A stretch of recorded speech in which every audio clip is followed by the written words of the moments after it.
चिरां जिला high school अवसरप्राप्त और कर्मरत शिक्षक और कर्मचारी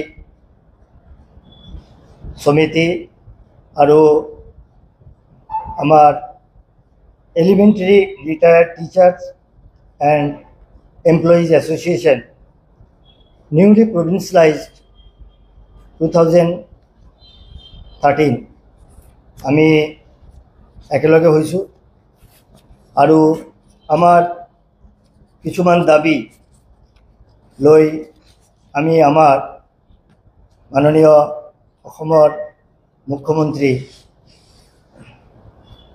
श्रीयुत हिमंत विश्व शर्मा देव लई आमार आवेदन पेश करिबोलै आमी আজি काजलगाँव प्रेस क्लाबत एटा प्रेस मिटर व्यवस्था करि आसु।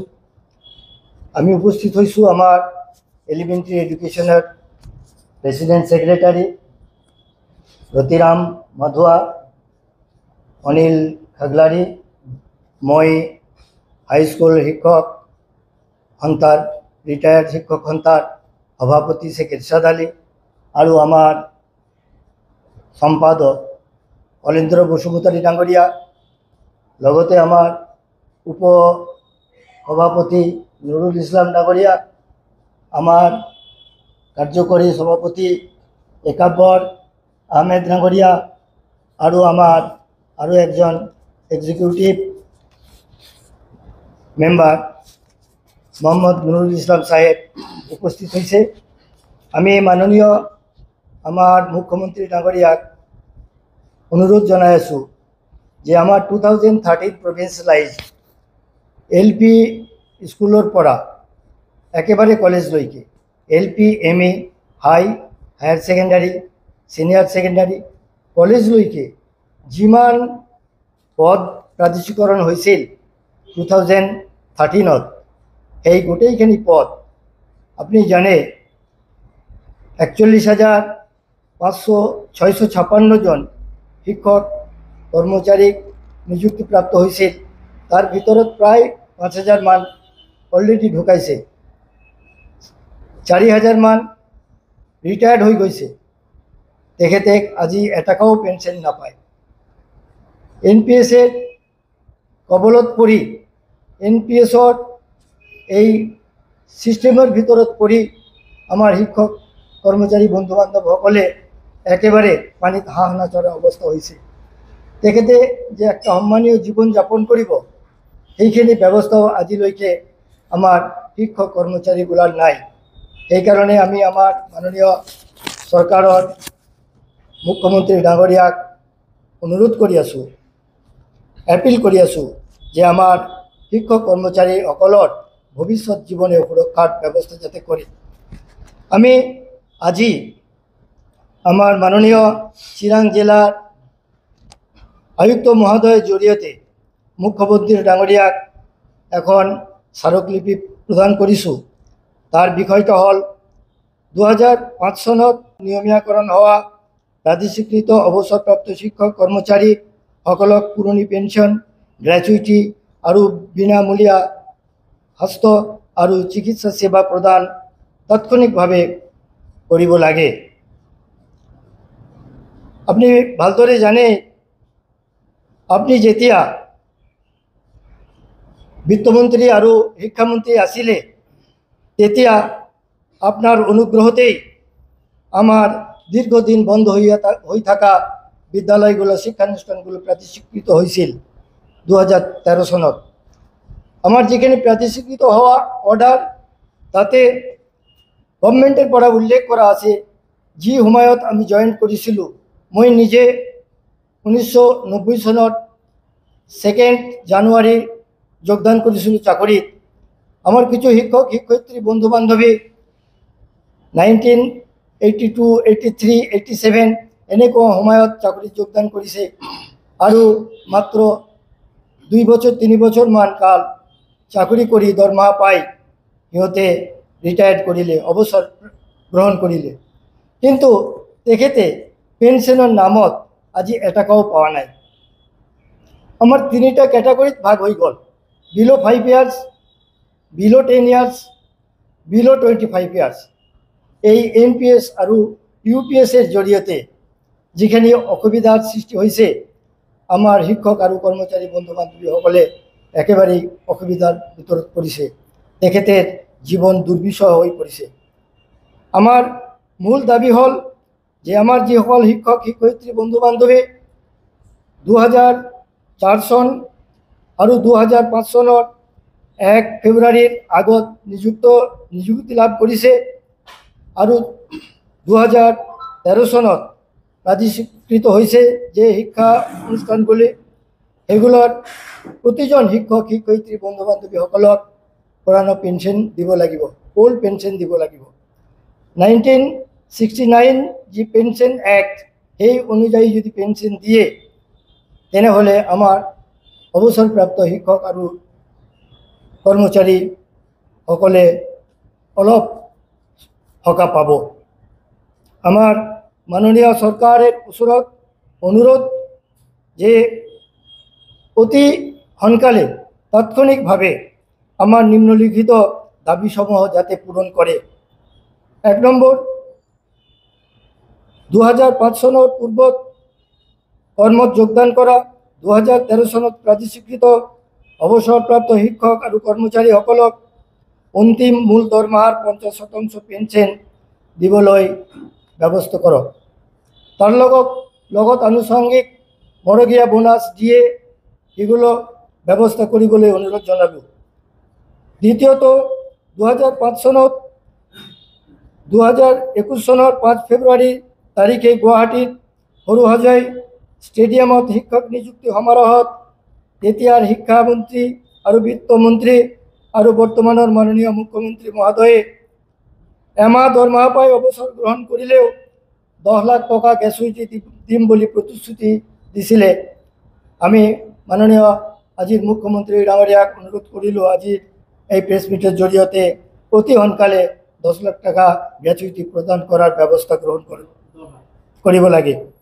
তৃতীয়ত, অৱসৰ গ্ৰহণৰ পাছত মৃত্যুবৰণ কৰা শিক্ষক শিক্ষয়িত্ৰী আৰু শিক্ষা কৰ্মচাৰীসকলৰ পৰিবাৰক নিকট আত্মীয়ক পেনশন ব্যৱস্থা কৰিব লাগে, পুৰণি পেনশন ব্যৱস্থা আৰু গ্যাচুইটি প্ৰদান কৰিব লাগে। আৰু চতুৰ্থত, অৱসৰপ্ৰাপ্ত শিক্ষক কৰ্মচাৰীসকলক বিনামূলীয়া স্বাস্থ্য আৰু চিকিৎসা সেৱা প্ৰদান কৰাৰ কাৰণে আমি চৰকাৰক অনুৰোধ জনালোঁ।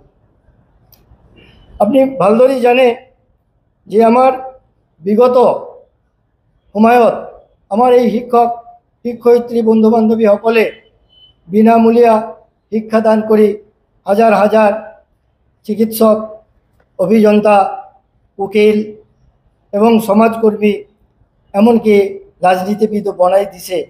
কিন্তু আজি তেখেতের অবস্থা একেবারেই বেয়া হয়ে গেছে। যে নহওক, আমার সরকারে আজি বিভিন্ন উন্নয়নমূলক আঁচনি গ্রহণ করেছে। তার মাজত আমি দু একটা উদাহরণ দিব খুঁজিছোঁ। শিল্পী, সাহিত্যিক, সাংবাদিক, কৃষক, শ্রমিক, বৃদ্ধ আদি সকলক চৰকাৰী পেনশন দিয়াৰ মহানুভৱ ব্যৱস্থা কৰিছে। চৰকাৰে এনেকুৱা একটা ভাল উদাহৰণ দাঙি ধৰিছে। সেইকাৰণে আমি আমাৰ অসম চৰকাৰৰ শলাগ লৈছোঁ। কিন্তু দুখ আৰু পৰিতাপৰ বিষয়, 20-30 বছর ধরে শিক্ষকতা করে লাখ লাখ মানব সম্পদ গঠন করে 2-3 বছর মাত্র বেতন লাভ করে অবসর গ্রহণ করার শিক্ষক শিক্ষয়িত্ৰীসকলৰ আজি দুঃসহ অৱস্থা হৈছে। এই কাৰণে আমি মাননীয় সৰকাৰত মুখ্যমন্ত্ৰী ডাঙৰীয়াক অনুৰোধ জনাইছোঁ, এপিল কৰিছোঁ, অতি সোনকালে তাৎক্ষণিকভাৱে আমাৰ সকলো কৰ্মচাৰীৰ বাবে পুৰানি পেনশন ব্যবস্থা প্ৰচলন কৰে দিয়ক। আৰু আমাৰ এই দাবি একেবাৰে প্ৰাথমিক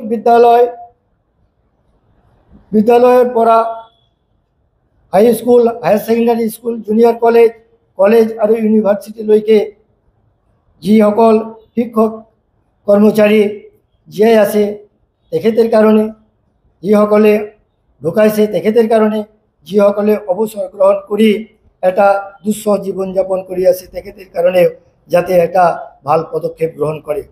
আৰু শেষত আৰু এটা কথা নকলেই যেন কিবা বাকী থাকি যায় যে আজিকালি আপনি জানে যে অবসরপ্রাপ্ত কিছুমান শিক্ষক কর্মচারীয়ে সংসার চলাবলৈ অক্ষম হোৱাৰ কাৰণে দিন মজুৰ কৰি আছে আৰু ই ৰিক্সা চলাই আছে।